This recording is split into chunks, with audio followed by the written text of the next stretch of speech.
Hello. చెప్పండి. శేఖర్ భాషా గారు. ఆ, నా పేరు లావణ్య అండి. తెలుసు తెలుసు, చెప్పండి. ఎలా ఉన్నారు? చెప్పండి, మీకు ఏం కావాలి చెప్పండి. ఏం కావాలి? అదే అండి, మీరు నా గురించి మాట్లాడుతున్నారు కదా, అవును, దాని గురించి ఒకసారి మాట్లాడదామని చేశాను. చెప్పండి. యా, ఇప్పుడు నేను ఫైట్ చేస్తుంది రాజ్ కి అగేన్స్ట్ గా కాదండి, రాజ్ కోసం. మీరు ఎందుకు అంత పర్సనల్ గా ఇన్వాల్వ్ అయ్యి మాట్లాడుతున్నారు? ఆ, ఇప్పుడు రాజ్ వాళ్ళ సైడ్ మీరు వాళ్ళ తీసుకోవచ్చు. అమ్మ మనిషివా నువ్వు? మనిషివేనా ఏమండి, నువ్వు? ఒక్క సెకండ్. నేను ఆ టోన్ లో మాట్లాడట్లేదు మీతో. ఫ్రస్ట్రేషన్ వస్తే అర్థమవుతుందా? మాట్లాడచ్చు కదండి. ఒక నిమిషం. ఫ్రస్ట్రేషన్ వస్తే నాకు మాట్లాడచ్చు కదా. ఫ్రస్ట్రేషన్ ఏవండి, ఫ్రస్ట్రేషన్ మీకు ఎందుకు ఇది వస్తుందో? నాకు రాజుకి చాలా గొడవలు జరుగుతున్నాయి. అందులో ఎన్ని చూడండి, గొడవలు జరిగినా అమ్మని ఎలా తిడతారండి? అమ్మని ఎలా తిడతారు మీరు? ఒక్క నిమిషం. నేను తనని ఏమన్నాను, అతను నన్ను ఏమన్నాడని మాకు తెలుసండి. నేను అన్నవి ఇప్పుడు అతను రికార్డ్ చేసిన మీరు ఒక వర్షన్ వింటే, మరి నన్ను అన్నవి మీరు వింటే ఇప్పుడు ఏం చేస్తారు? వినిపిస్తాను నేను మీకు. వినిపించండి. అదే ఏం చేస్తారు అప్పుడు? వినిపించండి. ఏం చేస్తారండి ఇది? వినిపించండి, చెప్తా. వినిపించండి. అయినా అసలు ఏం చేస్తారు వినిపిస్తే? అసలు పాయింట్ వినిపిస్తే ఏం చేస్తానండి? రాజు మీ మీద కేసు పెట్టలేదు, మీరు రాజు మీద కేసు పెట్టారు. సో మీకు న్యాయం కావాలి, మీరు చేసింది తప్పు, మీకు న్యాయం జరగదు. రాజు మీ మీద కేసు పెట్టుంటే, రాజు మీద కేసు పెట్టుంటే, మీరు రాజుని తిట్టుంటే అప్పుడు రాజు కేసు విత్డ్రా చేసుకోవాలి. మీరు రాజు నరిచారు, మీరు విత్డ్రా చేసుకోవాలి కేసు. అర్థం కాలేదండి. మీరు కేసు పెట్టారు, మీరు న్యాయం కావాలని అడుగుతున్నారు కదా. రాజు కేసు పెట్టలేదు, రాజు న్యాయం కావాలని అడగట్లేదు. మీరు రాజుని తిట్టారు కాబట్టి మీరు విత్డ్రా చేసుకోవాలి. రాజు మిమ్మల్ని తిట్టాడు అంటున్నారు కదా. ఒకవేళ రాజు మీ మీద కేసు పెట్టుంటే అప్పుడు రాజు విత్డ్రా చేసుకోవాలి.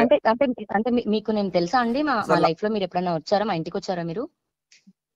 అసలు ఎవరండి మీరు? అదే అండి, మీరెవరండి మా గురించి మాట్లాడుతున్నారు? నేను రాజ్ తరుణ్ ఫ్రెండ్, రాజ్ తరుణ్ ఫ్యాన్. ఇంకేం కావాలి నీకు? ఓకే, అతను నా భర్త అండి. మేము ఒక ఇంట్లో కలిసి ఉన్న మనుషులం. ఎవరన్నా ఒక భర్తని ఇంట్లో నుంచి తరిమేసి వాళ్ళ అత్త మామూలు తరిమేసి రోజంతా డ్రగ్స్ చేసి మందు తాగి పచ్చి బూతులు అసలు ఆడదానివేనా నువ్వు? అసలు ఏవండి, మాటలు మర్యాదగా మాట్లాడండి. మీరు చేసినవి నేను ఎత్తి మాట్లాడాలి అంటే కరెక్ట్ కాదు. ఎవరి వాళ్ళకు ఉంటాయి, అది మాకు అవుతున్న గొడవ. పనులు చేసి డ్రగ్స్ అమ్మి జైలుకి వెళ్ళిన దాన్ని నువ్వు మాట్లాడతావా? నువ్వు చెప్పిన స్టేట్మెంట్ ఉంది, పోలీసుల దగ్గర నువ్వు ఇచ్చిన కన్ఫెషన్ ఉంది. ఏమని నేను డ్రగ్స్ అమ్మానని కన్ఫెషన్ ఇచ్చానండి? అవును, కావాలంటే వినిపిస్తారా? మీరు ప్రూవ్ చేస్తారా? నువ్వు ఇచ్చిన కన్ఫెషన్ వినిపించినా? ఇప్పుడే వినిపిస్తాను. నేను ఇప్పుడు రోడ్డు మీద ఉన్నాను, మీకు పంపిస్తాను. క్లియర్ గా చదువుకోండి మీరు ఏ కన్ఫెషన్ ఇచ్చారు. నేను 1500కి గోవాలోను వాటిలోను కొంటాను. అన్విత్ రెడ్డి అనేవాడు నాకు అమ్ముతాడు, నేను ఇక్కడ తీసుకొచ్చి 6000కి అమ్ముతాను, అన్ని మీరే ఇచ్చారు. నేను ఇచ్చానండి. ఓకే, ఏమీ లేకుండా మిమ్మల్ని 45 రోజులు ఊరికే బెటర్ కదండి. చెంచల్గూడ జైల్లో ఒక అమ్మాయిని తీసుకెళ్లి. అవునవును. ఇప్పుడు మీ ఎఫ్ఐఆర్ కూడా మా దగ్గరకు వచ్చిందండి. మీ వల్ల గీత అనే అమ్మాయి ఎవరో సూసైడ్ చేసుకుందని, అండ్ మీకు పెళ్ళయి మీరు మిగతా అమ్మాయిలతో అఫేర్స్ అని, ఇప్పుడు మీ పైన పంజాగుట్టలో తెలుసండి. ఇప్పుడు ఒక పోరాటం చేస్తుంటే ఇలాంటివన్నీ వస్తాయి. నేను జైలుకి పోతే నువ్వు బెదిరించడానికి ఫోన్ చేసావు నాకు తెలుసు. నీ తాటకి చెప్పులకి బెదిరించడానికి నేను మస్తాను కాదు, మీ రాస్తారు లాగా బెక్కడం కాదు. పెట్టుకో కేసులు, నేను జైలుకి పోతా, రెడీగా పోతా. నేను జైలుకి పోయినా నేను హీరోని అవుతా. నువ్వు పనులు చేసి జైలుకి వెళ్ళావు, నేను డ్రగ్స్ అమ్మి జైలుకి వెళ్ళావు. నీలాంటి వాళ్ళ దానిలో నువ్వు మంచిగా మాట్లాడావు, రాస్తారు తోటి నువ్వు మంచిగా మాట్లాడావా? నా హస్బెండ్ తో నాకు ఎలాంటి గొడవలు ఉన్నాయో అది మా పర్సనల్ థింగ్. నీ హస్బెండ్ తో గొడవలు ఉంటే నాగార్జున వాడమ్మ ఇంకా ఇష్టమా? ఒక నిమిషం ఆగండి. మీకు అనవసరమైన మాటల్లోనే మీరు ఇన్వాల్వ్ అయ్యి కేసు వాడిని రమ్మను. నువ్వు పెట్టమని దమ్ముంటే వాళ్ళ తమ్ముడో వాళ్ళన్న ఎవడొస్తాడో రమ్మను. నేను ఎక్కడికి రావాలో అక్కడికి వస్తాను. నేనే జైలు ఇక్కడికి వెళ్ళి కూర్చుంటారు. దమ్ముంటే పెట్టు, దమ్ముంటే నిజంగా దమ్ముంటే పెట్టు. ఇలా మీరు మాట్లాడడం కరెక్ట్ కాదు. నేను నా ఫ్యామిలీ అమ్మగారు చెప్తే వణికిపోయి నువ్వు ఏం చెప్తే అది చేయాలి అంటున్నారు మీరు. అదే మీరు నన్ను రుచాదానా అంటున్నారు. ఇప్పుడు నేను నా ఫ్యామిలీని నేను తిట్టుకుంటున్న దానికి నీ ఫ్యామిలీ వాళ్ళు చెప్పారా? నీ ఫ్యామిలీని వాళ్ళు చెప్పారు. నువ్వు ఎప్పుడు వదిలేసి మస్తాన్ సాయితో పడుకొని మంచిగా మాట్లాడండి. మంచిగా మాట్లాడే ఎవరు చెప్పారు? నువ్వే చెప్పావు, నీ వాయిస్ లో నువ్వు చెప్పావు. ఇప్పుడు దాకా నేను వినిపించలే, అది వినిపించానంటే నీ పరువు మొహం ఎక్కడ పెట్టుకుంటావు? మంచిగా మాట్లాడండి. అర్థమవుతుందా? ఆ కాల్ ఎందుకు రికార్డింగ్ మాట్లాడాలండి? అందరికీ ఒక లుచ్చా పని చేసిన అమ్మాయితో నేను మంచిగా ఎందుకు మాట్లాడాలండి? సమాజంలో నీలాంటి డ్రగ్స్ అమ్మేదాని వల్ల 100 మంది చచ్చిపోతున్నారు అక్కడ రోజుకి. మీరు ప్రూవ్ చేయాలి, మీరు ప్రూవ్ చేసి మాట్లాడాలి అవన్నీ. ప్రూవ్ చేసి ప్రూవ్ చేసి కదా మిమ్మల్ని జైల్లో పెట్టాలి. ఎందుకు జైల్లో పెట్టారు మిమ్మల్ని ప్రూవ్ చేయకుండానే? 45 రోజులు చెంచకూడదు ఎందుకు పెట్టారు? ప్రూవ్ చేయకుండా ఎందుకు పెట్టారు మిమ్మల్ని జైల్లో? ఒక్క నిమిషం. ఎవరిచ్చారండి? రాజ్ తరుణ్ చెప్పమనండి. రాజ్ తరుణ్ పేరు మీద ఇల్లులో రాజ్ తరుణ్ ఉండాలి. అతనికి ఇష్టం ఉంటే నువ్వు ఉండాలి, లేకపోతే దొబ్బేయాలి. నీ ఇష్టం వచ్చినట్టు ఆక్రమించుకొని లాయర్ని పెట్టుకొని కబ్జా చేద్దాం అనుకుంటున్నారా ఇల్లుని?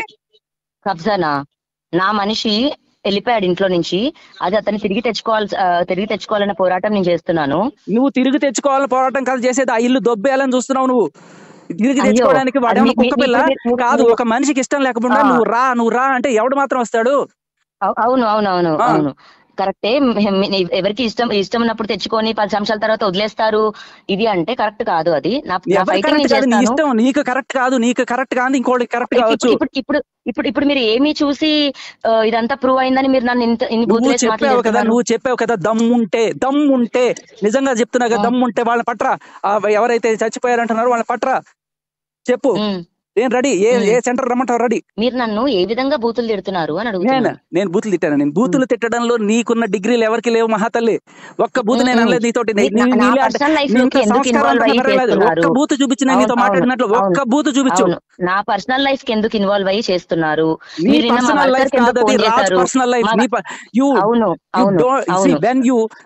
బ్రేకప్ అయిపోయి మస్తాన్ స్థాయితో వెళ్ళిపోయినప్పుడు you don't have any right to enter into Raj life. ఎవరు అవ్వలేదండి, బ్రేకప్ ఎవరు అవ్వలేదు. ఎందుకు పడుకున్నావు పోయి? ఈ మాటలు సరిగ్గా మాట్లాడండి. నేను I have every proof to prove. చూసారా? నేను చూడక్కర్లా. నువ్వు నీ నోటితో చెప్పింది చాలు. అది మేము మాట్లాడదాం. నేను పెయిడ్ ఆర్టిస్ట్. నువ్వు పెయిడ్ ఆర్టిస్ట్.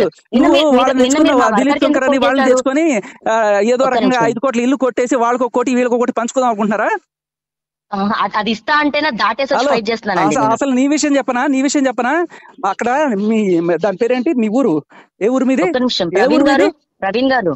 ప్రవీణ్ గారు ఒకసారి మాట్లాడండి. ఇప్పుడు మీ ఎఫ్ఐఆర్ కూడా మా దగ్గరకు వచ్చిందండి. మీ వల్ల గీత అనే అమ్మాయి ఎవరో సూసైడ్ చేసుకుందని, అండ్ మీకు పెళ్ళయి మీరు మిగతా అమ్మాయిలతో అఫేర్స్ అని, ఇప్పుడు మీ పైన పంజగుట్టలో తెలుసండి. ఇప్పుడు ఒక పోరాటం చేస్తుంటే ఇలాంటివన్నీ వస్తాయి. నేను జైలుకి పోతే